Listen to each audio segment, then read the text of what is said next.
जय जय जय श्री गुरुदेव नमो। जय जय नमो नमो गुरुदेव नमो। जय श्री राधे राधे भक्तों। आज के भक्ति की श्रृंखला में आपको एक ऐसा ज्ञान सुनाएंगे जिससे आपको ये जानकारी मिलेगी कि सबसे बड़ा धर्म क्या है। तो एक बार की बात है कि अंगिरस नाम का एक ऋषि हुआ है। उसकी व्याख्या करते हैं हम कि कैसे वो ऋषि बना। आप उसे सुने और आनंद लें भक्ति का, भक्ति रस में डूबे। तो एक बार की बात है कि अंगिरस नाम का एक व्यक्ति था। वो साधु संतों के सत्संग में रहता था, उनकी सेवा शुश्रूषा में लगा रहता था और उसके कारण ही उस पर थोड़ा सा साधु सन्यासियों को रंग चढ़ने लगा। धीरे धीरे करते करते उसके मन में एक इच्छा जागृत हुई कि क्यों ना मैं भी एक तपस्या करने लग जाऊं, साधु बन जाऊं, संत बन जाऊं, ऋषि बन जाऊं। इस प्रकार का मन में विचार आते हुए उसने विचार किया कि अगर मैं अपनी माँ से पूछूंगा, यानी उसकी एक माँ थी बूढ़ी बेचारी, बहुत ज़्यादा वृद्ध थी, कि माँ से मैं अगर पूछूंगा तो वह मुझे जाने नहीं देगी, इसलिए चुपचाप जो है यहाँ से घर से निकलना चाहिए।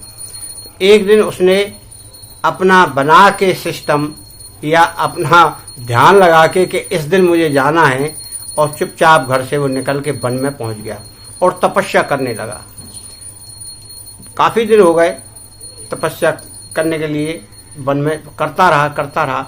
इधर उसकी बूढ़ी माँ ने जब अंगिरस को देखा कि अंगिरस कहाँ गायब हो गया तो उसे पता नहीं चला ना। उसने ढूंढ के परेशान हो गई बेचारी और तकलीफ में रहने लगी, असहाय होने लगी, बड़ा कष्ट जीवन व्यतीत करने लगी।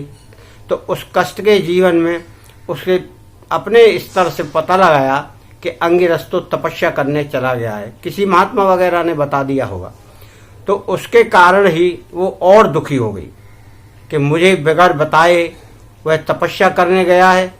और वह दुखी होती हुई बेचारी अंगिरस को वहीं से श्राप देने लगी कि तू मुझे छोड़कर बगैर बताए तपस्या करने गया है, तेरी तपस्या सफल नहीं होगी। क्यों कि मैं यहाँ कष्ट में हूँ। उसके सिवा उसका कोई था ही नहीं, केवल अंगिरस था। धीरे धीरे अंगिरस को सालों बीत गया, काफ़ी दिन बीत गया, और तपस्या करते वक्त उसको बड़ी परेशानी होने लगी और उसकी माँ की चीत्कार पुकार और दर्द कराहट सब सुनाई देने लगी। तो वो परेशान होकर कि मेरी तपस्या सफल होगी या नहीं होगी, अब क्या करूं मैं, बड़ा चिंतित हो गया। चिंतित होने के बाद वह अगस्त मुनि के पास पहुंचा कि महाराज मेरे साथ एक घटना घट रही है। अगस्त जी ने पूछा क्या बात है?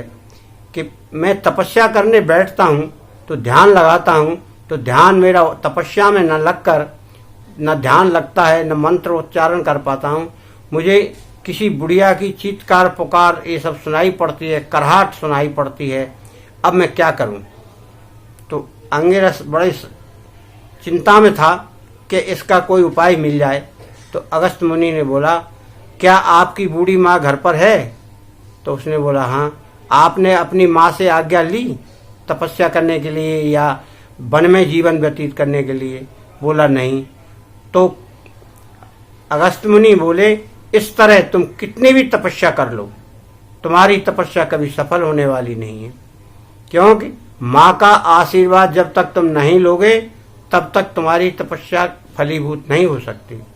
इसलिए माँ के पास जाओ, उससे तपस्या की आज्ञा लो, उसके बाद तुम तपस्या करो तो तुम्हारा फलीभूत होगा।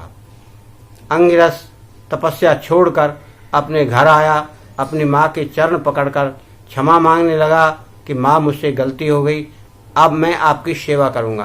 फिर वह अंगिरस अपनी माँ की सेवा करने लगा। वृद्ध हो गई।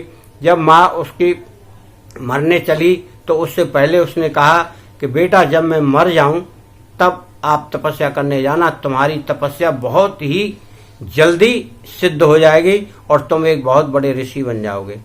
इस प्रकार उसने तपस्या की और अपनी माँ का आशीर्वाद लिया।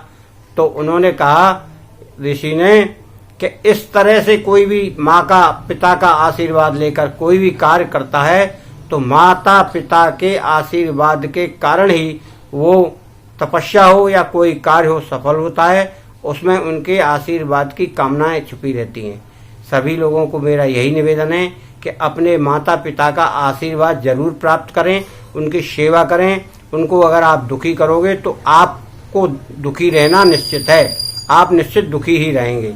ये जीवन का लक्ष्य है, क्योंकि जो भी कोई शब्द बोलता है अच्छे या बुरे, वो उस व्यक्ति के इर्द गिर्द, उसकी आभा के इर्द गिर्द घूमते हैं और वो उसके जीवन को प्रभावित करते हैं।